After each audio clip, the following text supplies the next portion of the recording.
15 वर्षों से माननीय सचिव महोदय श्री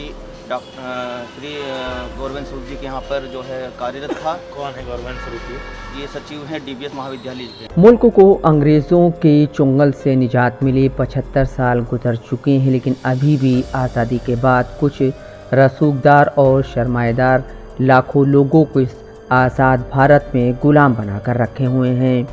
कानपुर में तालीम के कारोबार से जुड़ा एक ऐसा घराना है जहां नौकरों का काम सरकारी मुलाजिमों से लिया जाता है। काम सरकारी मुलाजिम करते हैं, लेकिन उन्हें तनख्वाह सरकार देती है, और जब वह सरकारी कर्मचारी विरोध करते हैं तो उन्हें अपनी नौकरी तो गंवानी ही पड़ती है, परिवार भी भूखा मरने लगता है। इस घराने का रसूख इतना है कि यह घराना सरकार की भी एक नहीं सुनता है।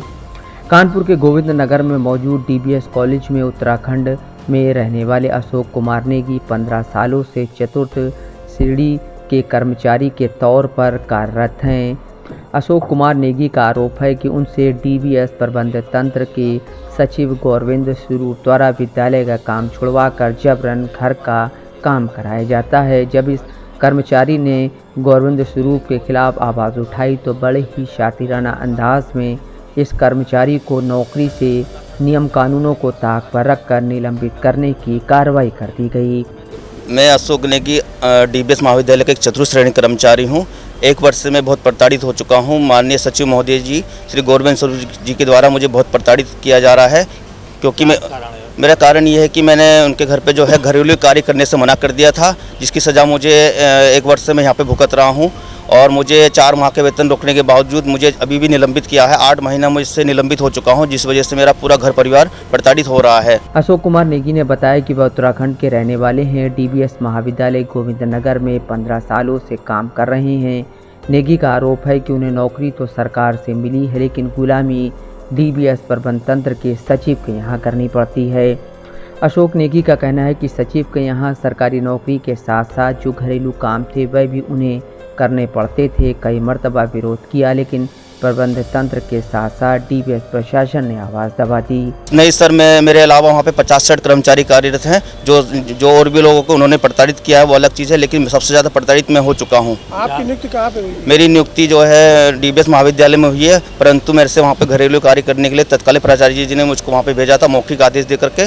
अभी भी मैं वहाँ पे कार्यरत था। नेगी ने बताया कि उनकी माँ का जब एक्सीडेंट हो गया था तो वह छुट्टी लेकर गए थे। यह छुट्टी उन्होंने सचिव गौरवेंद्र स्वरूप से ली थी। उसके बावजूद भी जब वह वापस आए तो डीबीएस महाविद्यालय में पहुंचने पर उनसे प्राचार्य ने सचिव के यहां जाकर ही काम करने को कहा, और यह भी बोला कि वही सर्वे सर्वा हैं।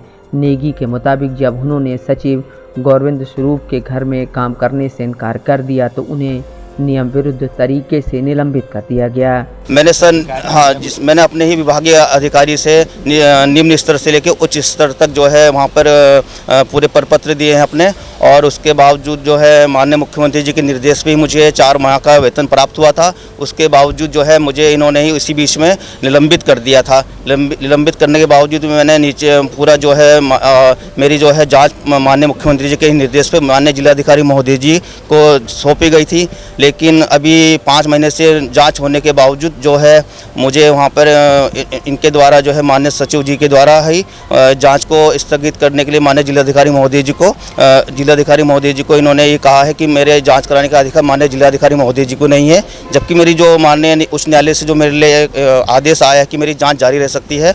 और मैं सर यहाँ पे मेरा होम लोन होने की वजह से मैं बहुत प्रताड़ित हो चुका हूँ, मेरा घर परिवार और मैं बहुत इतना प्रताड़ित हो चुका हूँ कि अगर मुझे सर अब आपके चैनल के माध्यम से मैं इसलिए माननीय मुख्यमंत्री जी तक मैं ये गुहार लगाना चाहता हूं कि मुझे अति शीघ्र न्याय दिलाया जाए। अगर मुझे 1 सप्ताह के अंदर न्याय नहीं मिलता है तो मैं अपना घर परिवार सहित जो है पद यात्रा के लिए निकलूंगा, और अपनी पद यात्रा माननीय मुख्यमंत्री जी के माननीय मुख्यमंत्री जी के ही वहाँ पे जो है सचिवालय में जाकर के पद यात्रा अपने समाप्त करूँगा, और जो अपनी मेरी व्यथा होगी वो जाकर मुझसे बताऊँगा।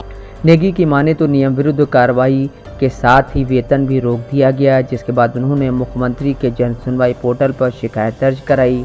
शिकायत पर संज्ञान लेते हुए उत्तर प्रदेश सरकार द्वारा शिक्षा विभाग के जिम्मेदारों को पीड़ित कर्मचारी को न्याय दिलाने के लिए निर्देशित किया गया।